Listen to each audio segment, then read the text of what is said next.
McKay, in your opinion and in your research, what's the biggest culprit out there in terms of pollutants? Is it the flame retardants, pesticides, fertilizers? What's the number one on the list, do you think?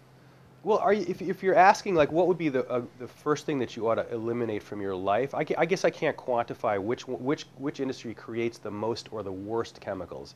I think they're all worthy of our attention. But if you're asking about some of the things that you should eliminate from your daily life, I mean, I would say I happen to be really adamant about getting rid of pesticides. I think that's an easy one, and because it's entirely possible to have a perfectly lovely piece of ground outside your house without spraying things that are designed to kill things. You know, if you look at, there's a study in Denver that says that children who grew up on a lawn treated with pesticides are 4 times more likely to develop soft tissue tumors than children who grow up on lawns where no pesticides are used. Now, to me, if I hear that, that's pretty much all I need to hear. That's not going to happen at our house. You know, I think a lot of the cleaning products that we use are very toxic. I mean, if you think about chlorine, for example, chlorine does in fact kill lots of bacteria, but chlorine was also used to create chemical weapons. Now, again, I'm not saying that you've got chemical weapons in your house, but it would just make sense not to have something that was originally designed to do that kind of destruction in your house. You know, non-stick cookware, just throw it out, buy, you know, stainless steel, and use olive oil if you want things not to stick. That's an old trick. You know, that's a pretty easy one.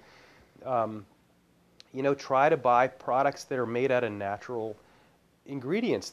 Buy toys made out of wood. Buy rugs made out of wool. Buy curtains made out of hemp or cotton or linen.